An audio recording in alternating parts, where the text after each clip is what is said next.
নিজৰ সৃষ্টিৰাজিতে সুধাকণ্ঠ ডক্টৰ ভূপেন হাজৰিকাই কৈছিল, কাজিৰঙা মোৰ সেউজ সপোন। কাজিৰঙা ভয়াবহ নহয় অভয়াৰণ্য। আৰু তেওঁৰ জন্ম শতবৰ্ষৰ সময়তে আহিল ভাল খবৰটো। পৃথিৱীৰ জন অৰণ্য। কাজিৰঙাৰ কুঠৰিত থকা সুধাকণ্ঠৰ স্মৃতি বিজড়িত এই বাসগৃহটো ক্ৰয় কৰিলে ৰাজ্য চৰকাৰে।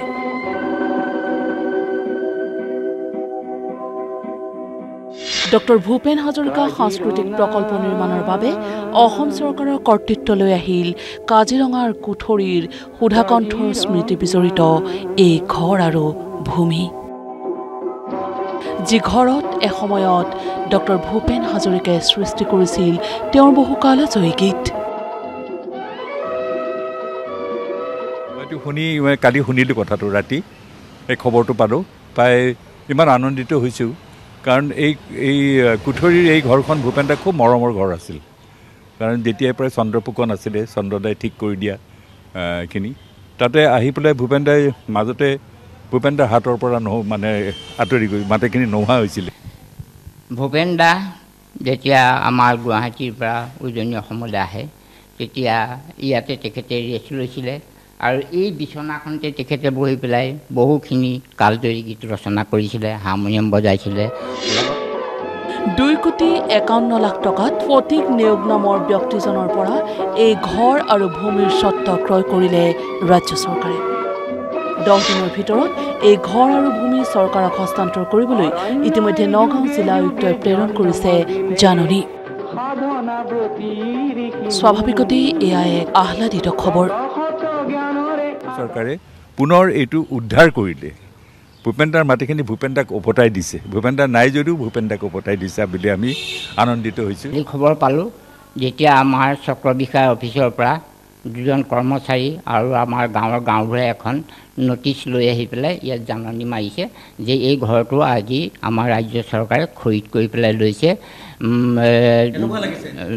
ভাল লাগিছে আজি যে এই ঘৰখন আমাৰ ৰাজ্য চৰকাৰে এই ঘৰ মাটি যেতিয়া ক্ৰয় কৰি পেলাই কুঠৰিৰ বাসিন্দাৰ বা অসমৰ বাসিন্দাসকলক মনত বহুত আনন্দ। ভূপেন দাই তেখেতৰ গীততেই কৈছে যে কাজিৰঙা তেখেতৰ সেউজ সপোন, কাজিৰঙা মোৰ সেউজ সপোন, আপোন মৰমী কুঠৰি।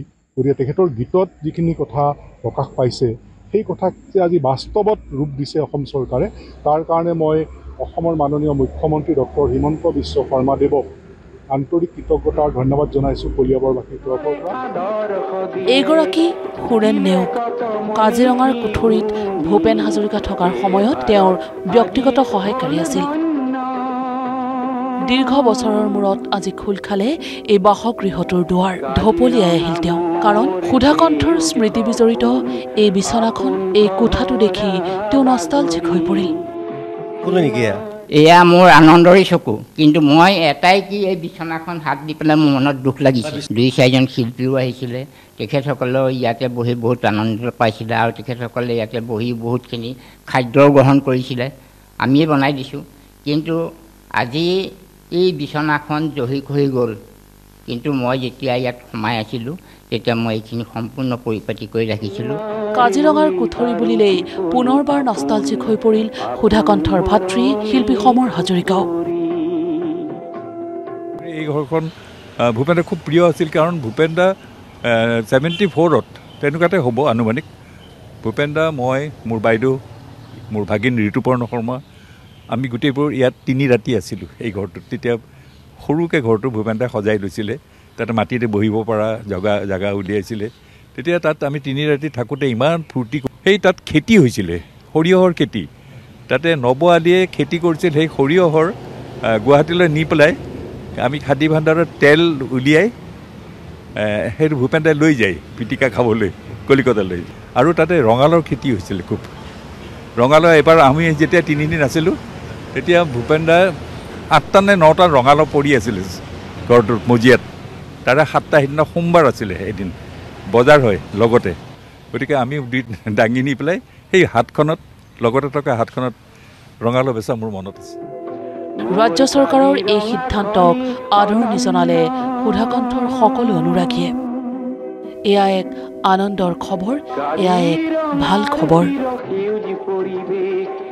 কেমেৰা পাৰ্চন ৰাজুৰ সৈতে কলিয়াবৰৰ পৰা গৌতম বৰা আৰু কেমেৰা পাৰ্চন তেজাবৰ সৈতে কাজিৰঙাৰ পৰা ৰঞ্জিত ৰজক, নিউজ লাইভ। পক্ষীৰ সুদিয়া প্ৰকাশ মোৰ কাজিৰঙা নহয় যে বন্য